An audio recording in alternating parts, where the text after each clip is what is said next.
Vous retrouver aujourd'hui. J'ai un sujet qui est important pour moi de partager avec vous parce que cette semaine, c'est la semaine de la santé mentale. Et je voulais partager avec vous la thématique de la santé mentale chez les entrepreneurs. Moi, je trouve qu'on n'en parle pas assez. On en parle en général, mais chez les entrepreneurs particulièrement, moi, c'est quelque chose qui m'interpelle. Parce que, entre autres, je lisais, il y a une petite étude qui a été faite au mois de novembre de 2019 par l'Association canadienne de la santé mentale sur 500 entrepreneurs au Canada. Puis ça m'a surpris au niveau des résultats parce qu'on constate que chez ces entrepreneurs-là, il y a quand même le 2 tiers des entrepreneurs qui ont répondu, qui se sentent déprimés au moins une fois par semaine. Puis il y en a à peu près quasiment un entrepreneur sur deux qui mentionne que son niveau de santé mentale, ou en tout cas son équilibre au niveau de sa santé mentale, influence sa capacité de production au quotidien.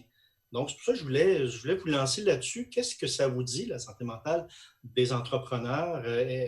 Alors, j'aimerais ça vous entendre là. Peut-être juste avant, parce que c'est vrai, on va la définir un peu, la santé mentale, mais la définition de la santé mentale, si je prends une définition générale, on parle d'un état de bien-être général d'une personne qui réalise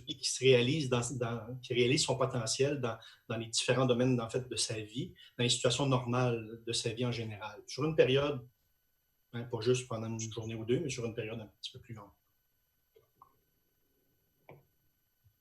Je vais me lancer. Désolé, Caroline. Si on parle de santé mentale, j'aurais tendance à dire d'emblée probablement qu'il y a une bonne santé mentale puis une mauvaise santé mentale. Fait que peut-être regarder ça de ce loupe-là, dans cette loupe-là, pour peut-être se questionner à savoir suis-je en bonne santé mentale ou suis-je en santé mentale précaire? C'est quoi les signes?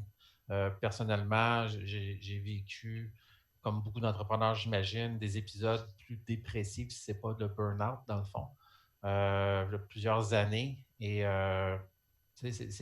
souvent, c'est d'autres gens qui t'amènent, qui te disent « Hey, Martin, tu n'es plus la même personne. Je pense qu'il y a quelque chose qui ne va pas. » Ça prend un certain temps avant de vraiment de le réaliser. C'est comme quand on va chez le médecin pour un problème physique. C'est lui, des fois, qui va nous confirmer, regarde, tu fais de la haute pression ou tu fais du diabète. Je pense qu'il faut savoir reconnaître peut-être ces signes-là de bonne ou de mauvaise santé mentale. Caroline? Oui, je vais continuer sur le sujet, l'angle que tu amènes, Martin. Parce qu'en effet, si on fait un parallèle avec la santé physique, on peut avoir des petits bobos par-ci, par-là, sans pour autant dire « je suis en mauvaise santé physique ». Puis à un moment donné, on a une somme de petits bobos que c'est plus juste des petits bobos, ça devient handicapant, comme des maux de dos permanents, des trucs comme ça qui nous fait conclure « mon Dieu, ma santé n'est pas ce qu'elle a déjà été, puis elle n'est surtout pas ce que j'aimerais qu'elle soit. Alors, je devrais prendre action. » Alors, pour moi, l'entrepreneur et toute personne peut régulièrement faire un check-up, autant qu'on le fait physiquement, de le faire aussi pour la santé mentale, de se dire, est-ce que je suis là où j'ai déjà été ou est-ce que je suis là où je souhaite être? Et de là, agir après. Oui. Puis je pense que si je prends la parole, avec le temps, il faut prendre le temps de prendre le temps de bien se connaître. Je sais que personnellement, moi, j'ai des journées, je suis un peu comme le mardi, c'est ma journée. Je suis très hype, je suis très beaucoup d'énergie. Puis comme plusieurs, le lundi est plus difficile. Donc, mais ça, c'est comme commun. Il y a même un Blue Monday qu'on connaît qui est la journée la plus déprimante de l'année. Donc, ça, je sais que pour moi, ça m'affecte. Mais sachant ça, je prends les conditions, je prends les mesures pour pouvoir pallier à ça. Là. Donc, je suis un peu apprendre à se connaître, à apprendre comment on peut gérer tout ça.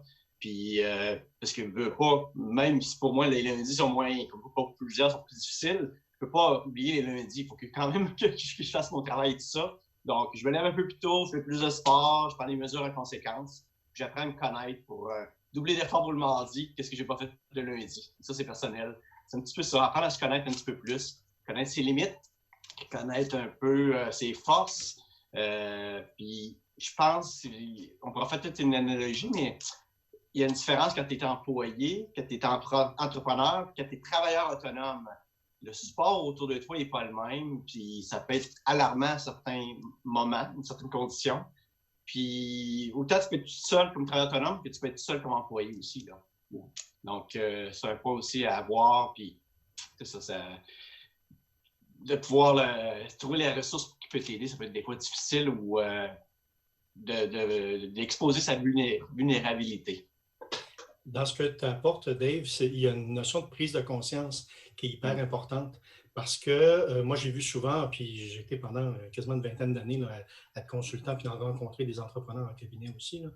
Mais souvent, que ce soit en démarrage d'entreprise, on voit beaucoup de startups, de démarrage d'entreprise, le focus souvent de l'entrepreneur, de la personne qui est derrière, qui chapeaute le projet, c'est d'être à fond dans son projet. On n'a que ça comme objectif parce qu'on veut tellement réussir et que ça se passe bien que souvent, le risque, c'est de s'oublier comme personne humaine derrière ce projet-là. Alors, c'est pour ça que ce que tu apportes est important au niveau de la prise de conscience sur c'est quoi mes petits signaux d'alarme, mes petites lumières jaunes, parce que l'entrepreneur ou le travailleur autonome, il a beau avoir une bonne intention, il a beau vouloir vraiment pousser à fond la machine, mais s'il ne prend pas soin de cette personne humaine derrière, hein, cette machine-là, il n'y aura pas de durabilité dans le temps. À un moment donné, là, ça va lâcher. Alors ça, c'est hyper important ce que tu mentionnes parce que moi, je me rends compte que dans les différents projets que j'ai une lumière jaune que je connais très bien. Puis, bon, je le disais à la blague, c'est comme à un moment donné, j'ai l'impression que j'ai le gros orteil qui grossit. Mais le gros orteil qui grossit, pas physiquement, mais j'ai vraiment l'impression d'être beaucoup plus irritable. C'est que rien ne me dérange. Puis là, j'ai des réactions un petit peu plus spontanées ou intenses sur des choses qui sont banales. Alors, ça, pour moi, c'est mon petit signal de « Oh, un instant ».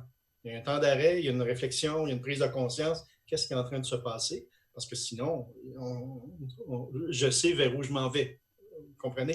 Alors, c'est pour ça que pour moi, c'est hyper important. Les projets d'entrepreneurs, on fonce à fond, oui, mais il ne faut jamais oublier cette notion-là qu'on est un être humain derrière. Puis il faudrait mettre également autant d'attention sur moi qui porte le projet que sur le projet en lui-même. En fait, ça, on prend conscience, mais si on se pose la question, comment je vais, mais on n'a aucun indicateur pour nous aider. Souvent, dans une entreprise, il y a des tableaux de bord, des indicateurs, ça peut être le profit, les ratios, des choses comme ça. Mais pour soi, souvent, on ne l'a pas, là, ça. Fait que même si je me pose la question, comment je vais, ben versus hier, je le sais-tu, je ne sais pas, versus le 6 mois non plus. Fait que ça serait intéressant de savoir, c'est quoi notre gros orteil à nous, puis essayer d'avoir 2-3 signes comme ça qui fait que quand j'arrive à cet état-là, c'est que, oups, il y a quelque chose qui se passe en moi.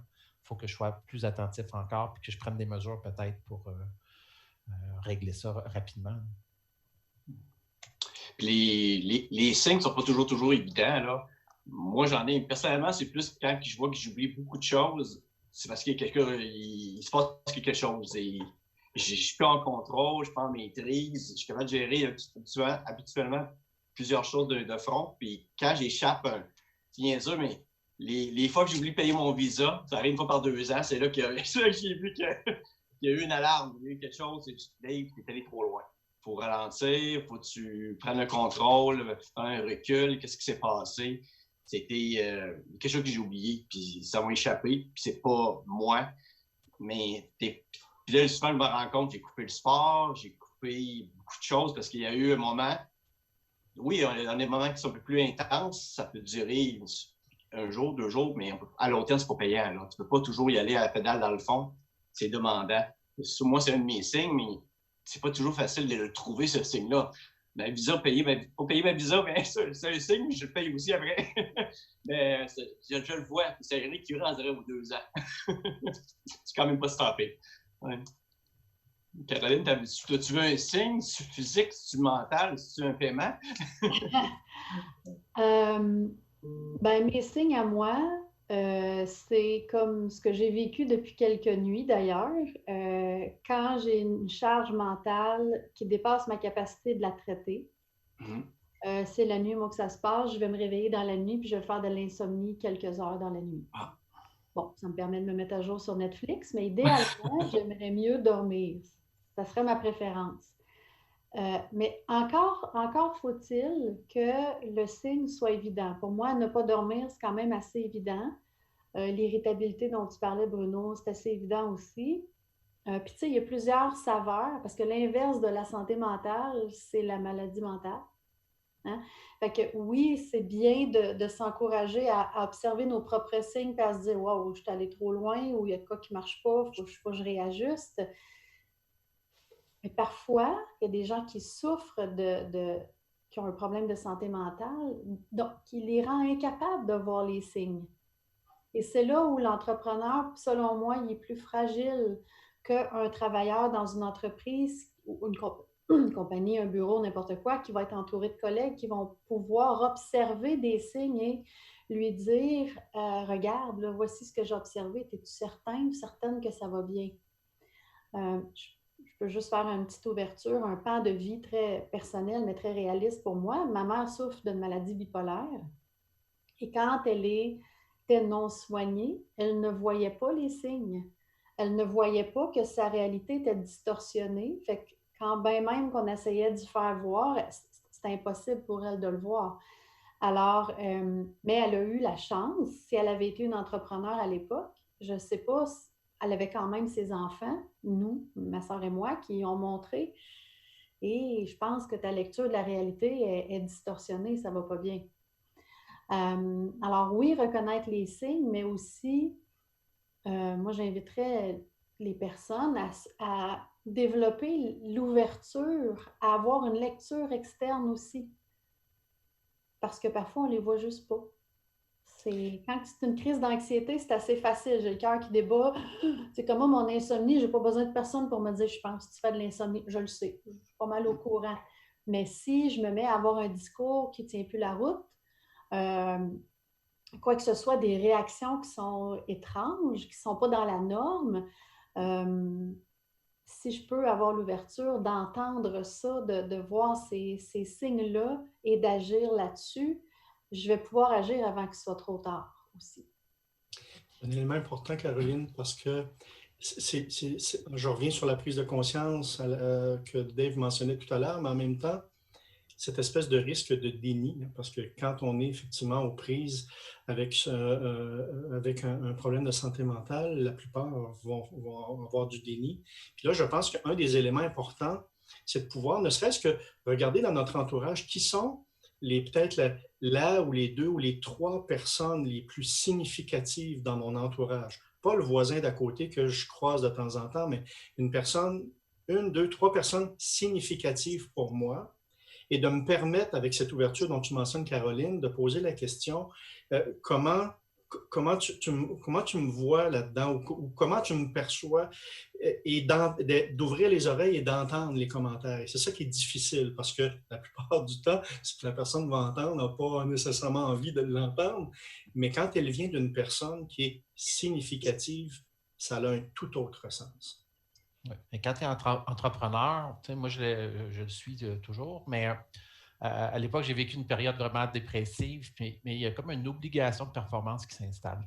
Hein? J'ai des employés, là tu dis, ben là, il faut quand même que je continue à aller chercher du travail, là, des créanciers, j'avais des problèmes un peu financiers à cette époque-là. C'est très, très beaucoup de pression. Fait que là, tu as comme une obligation. Tu ne peux même pas te soigner, tu ne peux même pas lécher tes plaies parce que tu dis, ben là, je les ai promis qu'il y aurait un job ou qu'ils vont avoir une paye ou qu'ils vont avoir ils vont pouvoir s'accomplir eux. Fait que tu te passes en deuxième. Jusqu'à temps que tu as un certain un recul qui peut s'installer. Fait que ça peut venir d'une personne que tu as identifiée préalablement. Dans mon cas, c'est venu de ma fille, puis à l'époque, elle avait 5 ans. Puis elle trouvait que j'étais dans l'une, que j'étais perdu un peu le soir avec mon petit café ou mon petit thé. Puis elle me demandait comment que ça allait, papa. Comment ça va, papa? Puis là, j'ai dit, ah oui, ça va bien, ça va bien. Parce que c'est ça, on fait ça souvent. Ah oui, c'est correct, c'est correct. Puis là, elle m'a mis sa main, je m'en rappelle, sur mon épaule, puis elle m'a dit, t'es sûr? Là, je cherchais les caméras un peu partout, puis je me dis, non, on me fait une blague. Puis là, finalement, elle a creusé, là, c'est quoi le problème? Puis là, j'ai dit, ah, papa a des petits problèmes d'argent, mais c'est pas grave. Puis elle est partie en courant, elle est allée chercher son petit cochon. Et c'est là que moi, j'ai réussi à avoir un recul par rapport à ça, de dire, OK, c'est juste un problème d'argent. j'ai commencé à me reconstruire à ce moment-là. Puis mon obligation de performance, elle a changé pour plus une obligation de responsabilité envers moi-même. Puis dire, il faut que je m'occupe de ces choses-là. C'est ça qui me cause cette pression-là ou ce malaise-là ou ce mal-être-là. Donc, j'ai commencé à l'adresser pour vrai.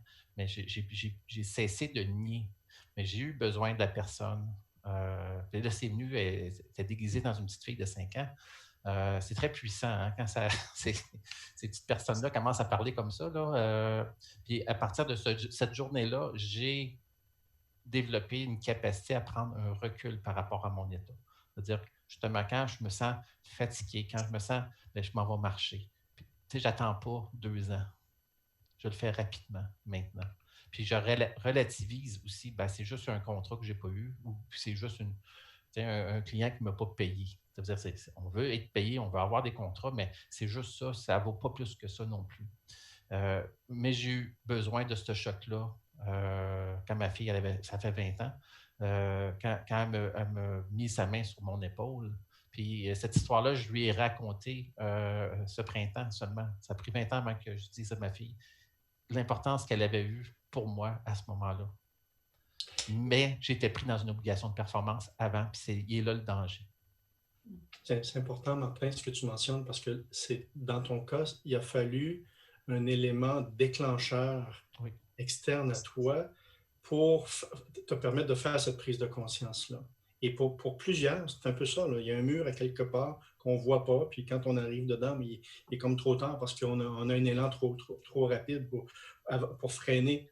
Et c'est pour ça que là, on est dans cette semaine de la santé mentale, puis on parlait de comment ça va, puis pour vrai, comment ça va. Puis bon, et c'est la thématique hein, cette semaine, c'est parler pour vrai. Alors, éviter juste la surface, puis d'être en mesure, puis je pense que ceux qui nous entendent, là, d'être en mesure de dire, OK, là, il arrive ça, on a des témoignages de gens qui ont eu besoin d'un mur pour prendre conscience. Pourquoi ne pas prendre au moins des actions tout de suite, tranquillement, commencer à semer des petites actions, des petits gestes pour éviter qu'il y ait un mur qui se construise à un moment donné en face de nous. Là. Okay? Parce qu'on le sait, la santé mentale, prendre soin de sa santé en général, les gens peuvent prendre soin de leur alimentation, peuvent aller au gym, je prends soin de ma santé physique, ça paraît à quelque part. Prendre soin de ma santé mentale, il y a plein d'éléments là, qu'on a mentionnés, qu'on serait capable de mettre en application pour éviter qu'il se construise un mur. Je ne sais pas ce que vous en pensez. Oui, je suis d'accord avec toi, Bruno. Moi, j'ai passé d'employé à entrepreneur, puis tu sais, dans une grande entreprise, tu as beaucoup de collègues, tu as des services d'aide, des programmes d'aide comme Chappelle qui peut t'aider, c'est anonyme. Tu as un grand cercle, puis sachant que je partais toute seule, j'ai voulu être proactif, peut-être pour me sécuriser, mais je me suis trouvé un coach, un mentor, même 2 mentors. Il y avait du monde qui sont offerts pour m'épauler dans mon cheminement entrepreneurial, mais aussi parler mes états d'âme, avoir un peu quelqu'un un peu objectif qui va m'aider, qui n'est pas mes amis, ma famille qui disent toujours que je suis bon, je suis fin, mais qui n'est pas non plus mes clients. Je ne veux pas non plus qu'ils sachent toute ma vulnérabilité au complet. Quelqu'un entre les deux qui va être capable de me dire les vraies affaires, qui va m'épauler. Puis je pense que ça m'a aidé là, pour sachant qu'il y a des beaux moments qui s'en viennent, mais qui risquent d'avoir aussi des moments plus difficiles un petit peu. Alors, c'est un petit peu des outils comme ça que j'ai vus. Puis, personnellement, comme outil, je l'ai toujours fait, mais un petit peu plus peut-être depuis 1 an et demi, depuis que je suis parti en affaires. Genre de une boîte à souvenirs ou une boîte à rêves. Là. Tu mets tes articles, tu mets tes recommandations, tu mets tes post-it de qu'est-ce que tu veux. Tu sais, à tout ce qui est positif, là. Des souvenirs. J'ai même des playlists de motivation. Puis quand j'écoute ça, je change d'humeur d'une seconde à l'autre. Je passe de Dave, pas déprimé, mais Dave tranquille, à Dave qui est speedy, qui est bon et fort, qui est Superman. Bon, c'est pas des petites choses que j'ai développées, mais on dirait que je l'ai accentué la dernière année parce que j'en avais plus de besoin.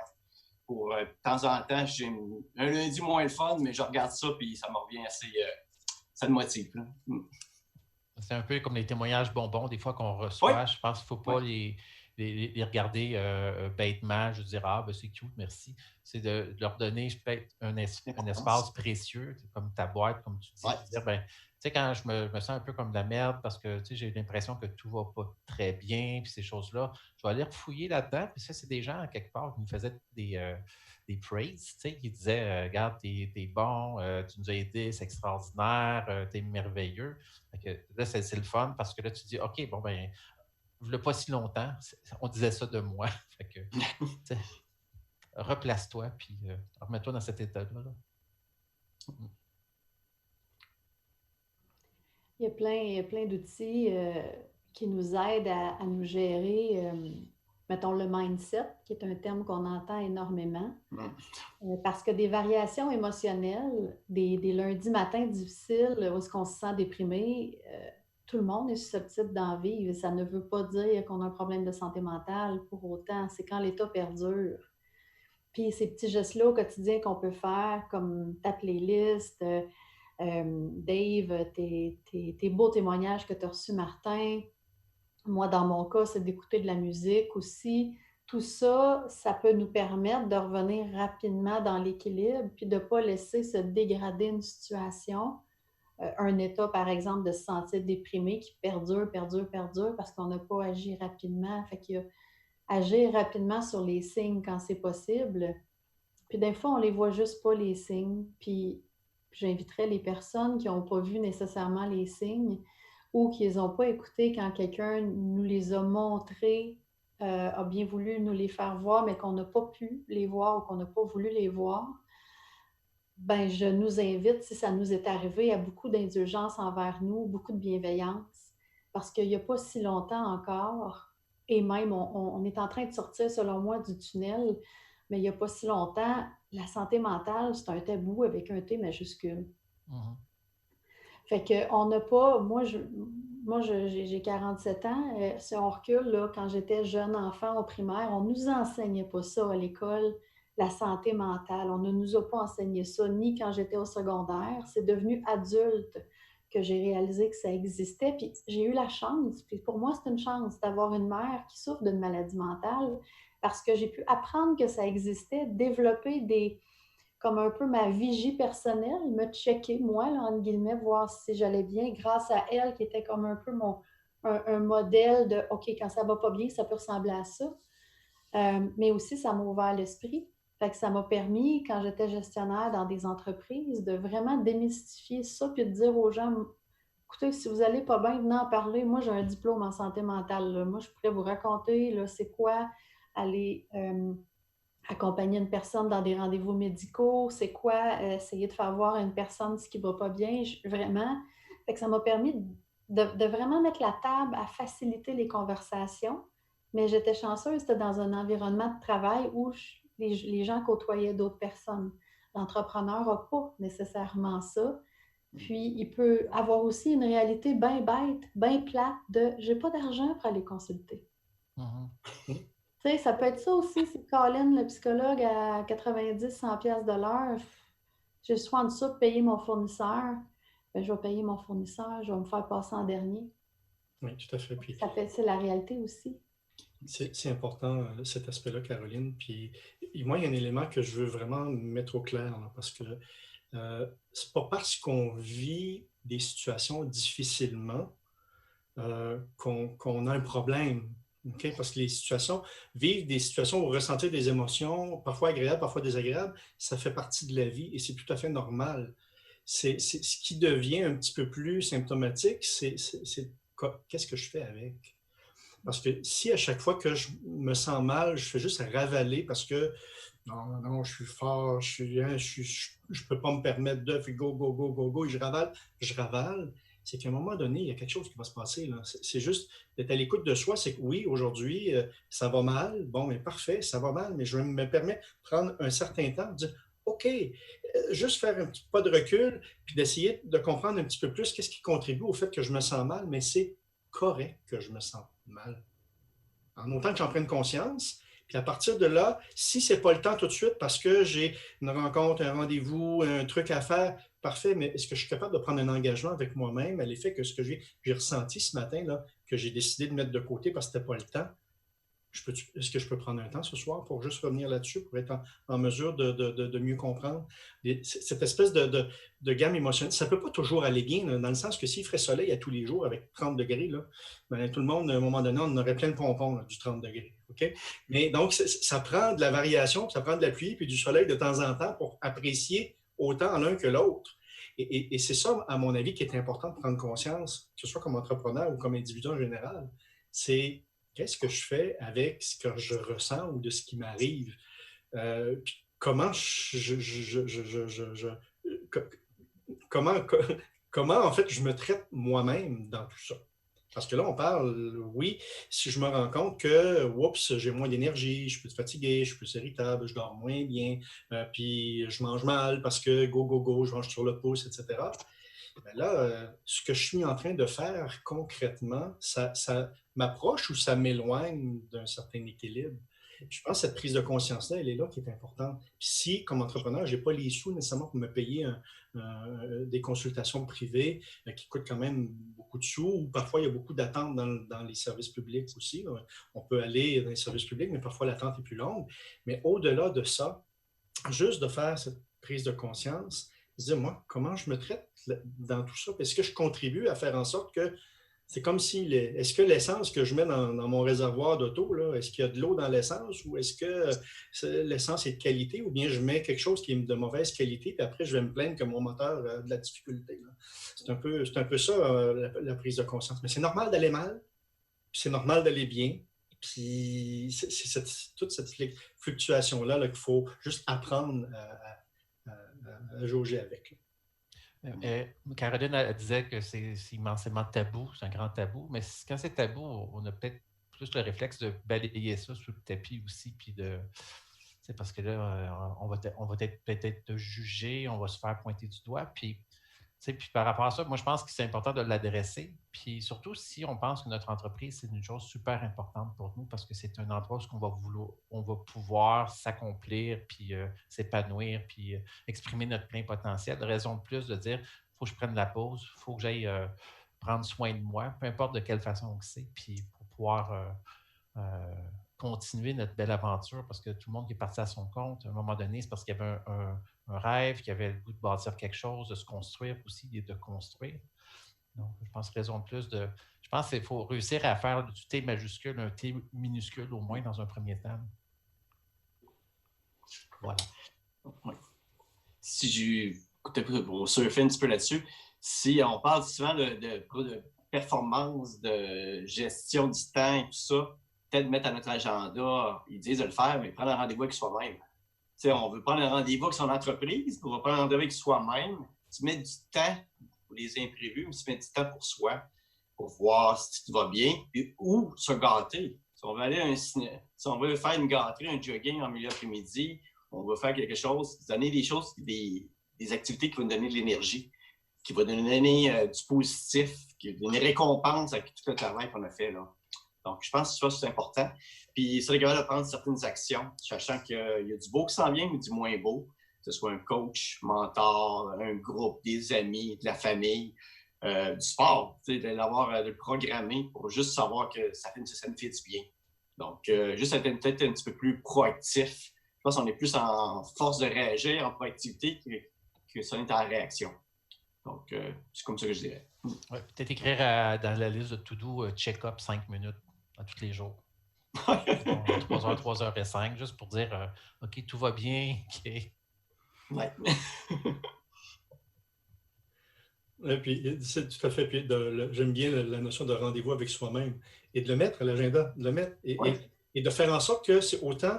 Faites juste prendre conscience. Si je mets un rendez-vous avec moi-même, admettons un mercredi matin entre 9 et 9h30 ou quelque chose comme ça, et que n'importe quand, je vais enlever ça parce que je reçois un appel, je passe un autre rendez-vous, etc.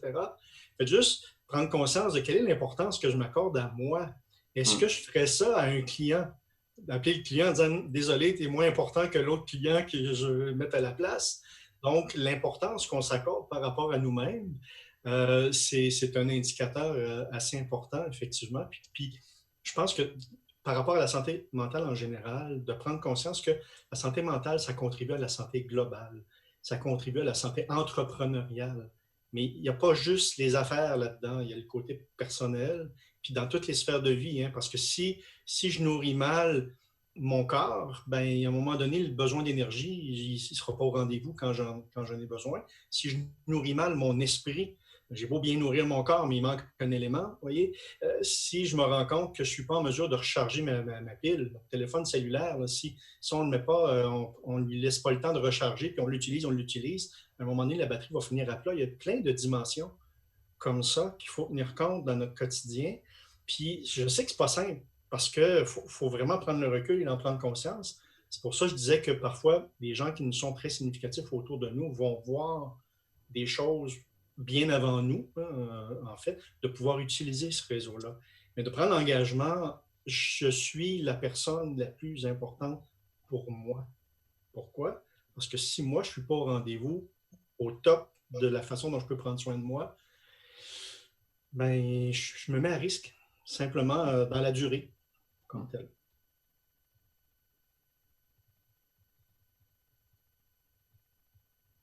Donc, je pense que merci mes collègues. Je crois qu'on a fait le tour un petit peu de la question. Merci de votre partage. C'est fort agréable. Merci à toi.